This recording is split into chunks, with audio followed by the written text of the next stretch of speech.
یعنی ذرے کی چمک کو روشن سورج سے ملا دو، یعنی اس سے اس کی تشبیہ دے دو۔ آگے ہے خاروں کو نزاکت میں، خار مطلب کانٹا، کانٹوں کو نزاکت میں گلے تر سے ملا دو۔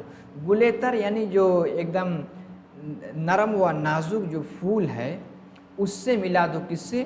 یعنی خاروں کے نزاکت میں گلے تر سے ملا دو، ٹھیک ہے؟ تو اس طرح سے ہم اپنے الفاظ کو اس طرح سے پیش کرتے ہیں کہ سننے والے کو بالکل وہ اثر پڑتا ہے، یعنی اس کو افیکٹ کرتا ہے، ٹھیک ہے؟ آگے چلتے ہیں۔ اب علم بیان کا جو پارٹ ہے اس میں سے پہلا ہے تشبیہ۔ اس کے بارے میں آپ نے انگلش زبان میں پڑھی ہوگی، سمل، ٹھیک ہے؟ تشبیہ کس کو کہتے ہیں؟ کسی ایک چیز کو دوسرے چیز کے مانند بتانا تشبیہ کہلاتا ہے۔ یعنی کسی ایک چیز سے دوسرے چیز کے مانند یعنی اس جیسا بتانا کیا کہلاتا ہے؟ تشبیہ کہلاتا ہے۔ جیسے آپ یہ شعر سنیے، میر تقی میر کا شعر آپ نے پڑھا بھی ہوگا، کیا ہے کہ نازکی ان کے لب کی کیا کہیے، نازکی ان کے لب کی کیا کہیے، پنکھڑی ایک گلاب کی سی ہے۔ یہ تشبیہ کی بہت ہی اچھی مثال ہے، اکثر امتحان میں اس کے بارے میں پوچھا جاتا ہے، ٹھیک ہے؟ تو یہاں شاعر کیا کہہ رہا ہے؟ اپنے محبوبہ کے ہونٹ کی تشبیہ دے رہا ہے، کس سے؟ گلاب کے پنکھڑی سے۔ کس سے؟ گلاب کے پنکھڑی سے۔ آپ نے گلاب کی پنکھڑی کو دیکھا ہوگا کہ گلاب پھولنے سے پہلے اس کی جو پنکھڑی ہوتی ہے تو کیا ہوتی ہے؟ لال یعنی سرخ ہوتی ہے اور بہت نازک ہوتی ہے کہ اس کو اگر پکڑیں گے تو ٹوٹ جاتی ہے، ٹھیک ہے؟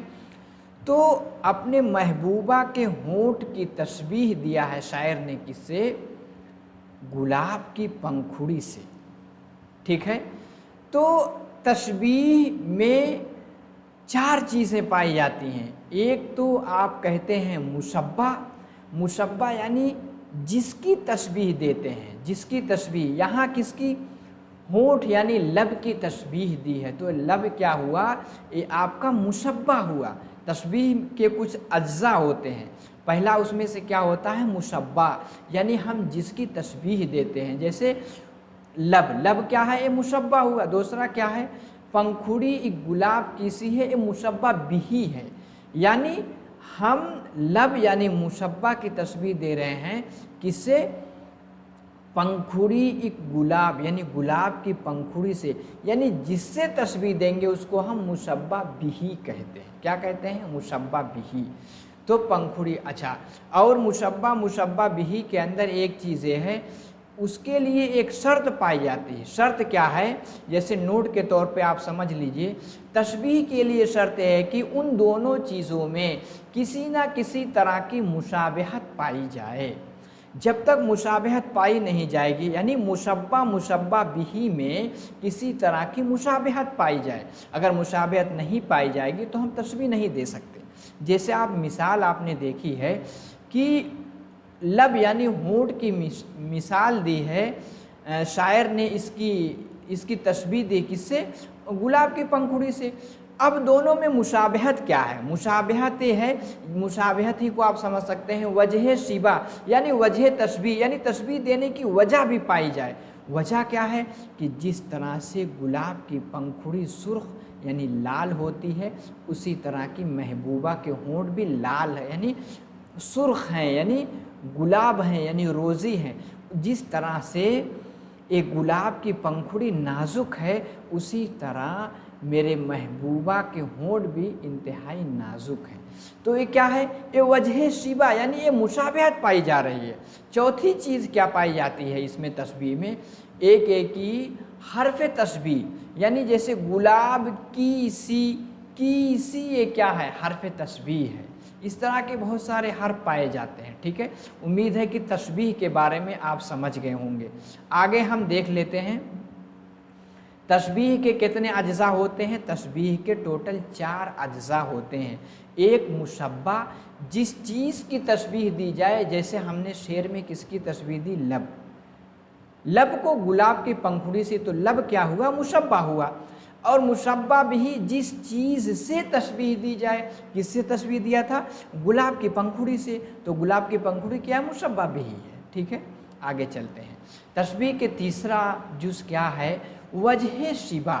آپ کو پتہ ہے تشبیہ دیں گے تو کچھ نہ کچھ وجہ پائی جائے گی، جیسے ہم نے اس شعر میں شاعر نے لب کی تشبیہ دی ہے کس سے؟ گلاب کی پنکھڑی سے، تو دونوں میں وجہ کیا؟ وجہ یہ ہے، ایک ہے کہ پنکھڑی کا نازک یعنی پنکھڑی کی نزاکت اور گلاب کی پنکھڑی کی سرخی، یہی جو ہے وجہ ہے۔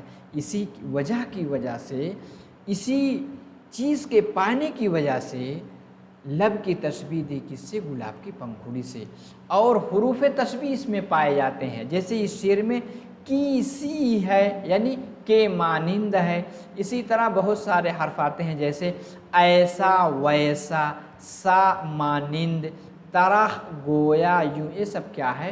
حرف تشبیہ ہے، ٹھیک ہے۔ اب تشبیہ کے بارے میں کوئی بھی سوال چاہے آپ کے ٹیٹ میں آئے، اسی طرح ٹی جی ٹی، پی جی ٹی، نیٹ، جے آر ایف، کہیں بھی آئے، انشاءاللہ آپ اس میں مار نہیں کھائیں گے۔ آگے چلتے ہیں، اب ہم دیتے ہیں دوسری چیز کیا ہے؟ استعارہ۔ ہم نے تشبیہ دیکھ لی جس کو انگلش میں کیا کہتے ہیں؟ سیمل۔ استعارہ کو میٹیفر کہتے ہیں، کیا کہتے ہیں؟ میٹیفر۔ استعارہ کیا ہوتا ہے؟ وہ لفظ جو اصلی معنی کے بجائے، یعنی جو اس کا حقیقی معنی ہے، اصلی معنی کے بجائے مجازی معنی میں استعمال کیا جائے۔ مجازی معنی یعنی حقیقی معنی کے علاوہ کوئی دوسرا معنی، دونوں معنوں میں تشبیہ کا تعلق ہو، یعنی دونوں معنی یعنی حقیقی معنی اور مجازی معنی، دونوں معنی میں ایک تشبیہ کا تعلق پایا جانا ضروری ہے، کمپلسری ہے، ٹھیک ہے۔ اسے استعارہ کہتے ہیں، کیا کہتے ہیں؟ استعارہ۔ استعارہ یعنی مستعار لیا ہوا لفظ، ٹھیک ہے۔ استعارہ جس کو انگلش میں ہم میٹیفر کہتے ہیں، آپ نے انگلش میں اس کو پڑھ بھی رکھا ہوگا، ٹھیک ہے۔ ہم ایک شعر دیکھتے ہیں، روشن جمال یار سے ہے انجمن تمام۔ جمال یار یعنی محبوبہ کی خوبصورتی، جمال یار، جمال یار سے مراد کیا ہوا؟ جمال یار سے مراد یعنی یہ محبوبہ، یعنی شاعر کی محبوبہ، یا اگر شعر کہنے والی لیڈیز ہے تو شاعرہ کا محبوب، ٹھیک ہے، وہ جمال یار۔ روشن جمال یار سے ہے انجمن تمام، شاعر کہہ رہا ہے کہ میرے یار اتنا خوبصورت ہے، میری محبوبہ اتنی خوبصورت ہے کہ جو محفل میں بیٹھی ہے اس کی خوبصورتی کی وجہ سے پوری محفل روشن ہے، ٹھیک ہے۔ تو روشن جمال یار سے ہے انجمن تمام، آگے کہا دہکا ہوا ہے آتش گل سے چمن تمام۔ آتش گل، آتش گل کو اگر لغوی معنی آپ دیکھیں گے، آتش گل کا مطلب دہکتا ہوا پھول، یعنی انتہائی خوبصورت پھول، ٹھیک ہے۔ دہکا ہوا ہے آتش گل سے چمن تمام۔ آتش گل یہ کیا ہے؟ یہ آپ کا استعارہ ہے۔ آتش گل یعنی دہکتا ہوا پھول، یعنی خوبصورت پھول سے مراد کیا ہے؟ محبوبہ ہے، ٹھیک ہے۔ تو یہاں محبوبہ کی تشبیہ دی گئی کس سے؟ آتش گل سے۔ تو استعارہ میں یہ ہوتا ہے کہ استعارہ میں مشبہ یعنی جس کی تشبیہ دی جاتی ہے اس کو ذکر نہیں کیا جاتا ہے، لیکن مشبہ بھی، ٹھیک ہے، مشبہ بھی جس کو ہم کہتے ہیں مستعار منہ، اس کو ذکر کرتے ہیں۔ یہاں مشبہ بھی ذکر ہے، یعنی آتش گل۔ تو یہاں آتش گل کا حقیقی معنی کیا ہوا؟ دہکتا ہوا پھول، یعنی خوبصورت پھول، لیکن حقیقی معنی مراد نہیں بلکہ مجازی معنی مراد لے رہے ہیں، یعنی محبوبہ مراد لے رہے ہیں۔ اب محبوبہ اور آتش گل دہکتے ہوئے پھول میں ایک تشبیہ یعنی مشابہت پائی جانی، اس میں تشبیہ کا تعلق ہو، اس میں تشبیہ کا تعلق دیکھیے اس طرح پایا جا رہا ہے کہ جس طرح دہکتا ہوا پھول یعنی خوبصورت پھول بہت اچھا لگتا ہے، محفل میں رکھنے سے محفل تر و تازہ روشن ہو جاتی ہے، اسی طرح جمال یار کی خوبصورتی ہے، ٹھیک ہے۔ تو استعارہ میں کیا ہوتا ہے، حقیقی معنی مراد نہیں لیا جاتا ہے، اور تشبیہ میں سے مشبہ کو ذکر نہیں ہوتا بلکہ مشبہ بہ کا ذکر ہوتا ہے، ٹھیک ہے۔ آگے چلتے ہیں۔ اب اس میں ہم کچھ چیزیں سیکھ لیتے ہیں کہ جیسے تشبیہ میں ہم نے پڑھا تھا ایک مشبہ، ایک مشبہ بہ، ایک وجہ تشبیہ، ایک کیا تھا، ایک جو ہے حرف تشبیہ، 4 چیزیں پائی جاتی تھیں۔ اس میں کیا ہے، اس میں مشبہ کو مستعار لہو کہتے ہیں۔ مستعار کے لفظی معنی ہوتا ہے ادھار لینا۔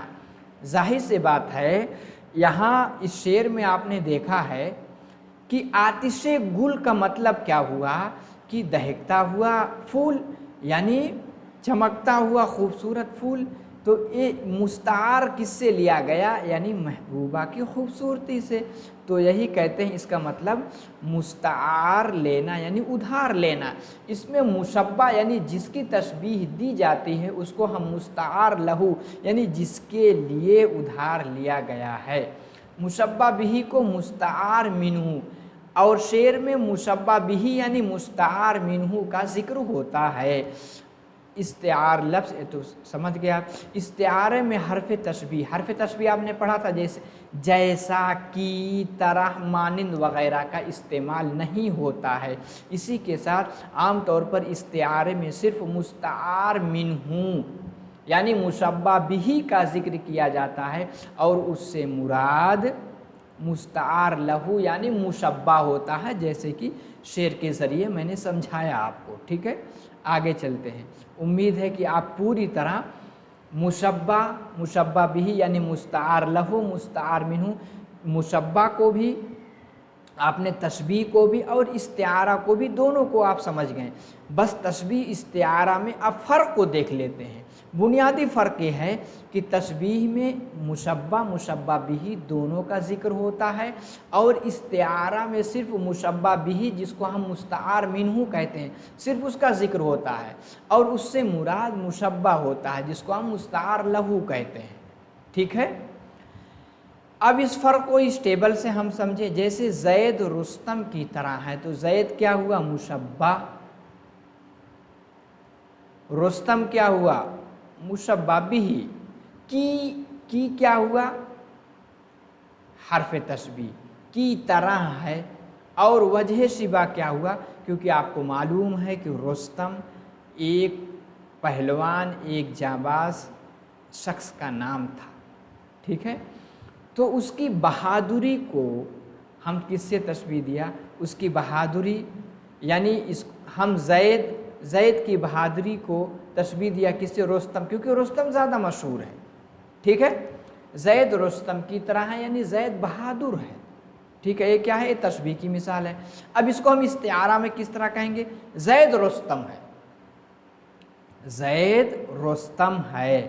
یہاں رستم وہی مطلب جو ایک جانباز یعنی بہادر یا پہلوان انسان کا نام تھا وہ مراد نہیں ہے، یعنی رستم یہ اپنی مجازی معنی میں ہے، رستم سے مراد کیا ہے، زید ہے، زید رستم ہے۔ اب یہاں دیکھیے، یہاں اس میں کیا ہے، آپ کو حرف تشبیہ یعنی کی طرح ان سب چیزوں کا استعمال نہیں ہوا۔ دوسری مثال لیتے ہیں، احمد فرشتے جیسا۔ اب یہاں دیکھیں جیسا، احمد مشبہ، فرشتہ مشبہ بہ، اور جیسا کیا ہے، یہ حرف تشبیہ ہے۔ احمد فرشتہ ہے، فرشتہ کیا ہے، حقیقی معنی میں تھوڑی نا، فرشتہ جو آسمان میں رہتے ہیں، جو کہ اللہ کی ایک معصوم مخلوق ہے جو کہ نور سے پیدا، وہ مراد نہیں، بلکہ احمد فرشتہ ہے یعنی احمد بہت نیک و صالح ہے، جس طرح سے فرشتوں سے کوئی غلطی نہیں ہوتی اس طرح احمد سے غلطی نہیں ہوتی، ٹھیک ہے۔ آپ سمجھ گئے ہوں گے۔ سکینہ چاند کے مانند ہے، سکینہ مشبہ ہے، چاند مشبہ بہ ہے، سکینہ کی تشبیہ چاند سے دی گئی ہے، یہ کیا ہے؟ تشبیہ کی مثال. یہ کیا ہے؟ سکینہ چاند ہے، یعنی سکینہ چاند ہے. یہاں کی مانند ان سب کو ہٹا دیا گیا تو چاند ہے، یعنی چاند حقیقی معنی میں چاند سے مراد سکینہ ہے. یعنی جس طرح سے چاند خوبصورت ہوتا ہے اسی طرح سکینہ بھی خوبصورت ہے. ٹھیک ہے، آگے چلتے ہیں. اب ہم نے کیا کیا سیکھ لیا؟ تشبیہ اور استعارہ. اب ہم کنایہ دیکھتے ہیں. کنایہ بات کو پوشیدہ رکھ کر یا مخفی اشارہ کر، یعنی حقیقی معنی کو اپنے اندر پوشیدہ رکھ کے یعنی بات کو پوشیدہ رکھ کے حقیقی معنی کی طرف اشارہ کرتے ہیں. کیا کرتے ہیں؟ اشارہ کرنا. کنایہ یعنی کنایہ میں کوئی لفظ کہنا، بلکہ ایک دم ڈائریکٹ نہیں بلکہ انڈائریکٹ کہنا، اس کو کنایہ کہتے ہیں. کنایہ وہ لفظ ہے جس کے حقیقی اصلی معنی مراد نہ ہو بلکہ غیر حقیقی معنی مراد لیے جائیں. یعنی جو لفظ بولا جائے وہ حقیقی نہیں بلکہ اس کے مجازی معنی مراد لیے جاتے ہیں کنایہ میں. ہم ایک شعر دیکھیں گے تب زیادہ سمجھ میں آئے گا. دیکھیے، اس چمن میں طائر کم پر اگر میں ہوں تو کیا؟ طائر کم پر، اس چمن میں طائر کم پر، طائر کم پر اگر میں ہوں تو کیا؟ دور ہے صیاد ابھی، صیاد کا مطلب شکاری، اور آشیاں یعنی گھر نزدیک ہے. یہاں طائر کم پر، کم پر والا پرندہ حقیقی معنی مراد نہیں ہے لیکن اشارہ ایک مجازی معنی کی طرف ہے. اس سے مراد یعنی کم پر. آپ کو پتہ ہے کہ جو ایسا پرندہ جس کے پر کم ہوتے ہیں وہ زیادہ اڑ نہیں پاتا. ٹھیک ہے، وہ دبلا پتلا کمزور ہوتا ہے.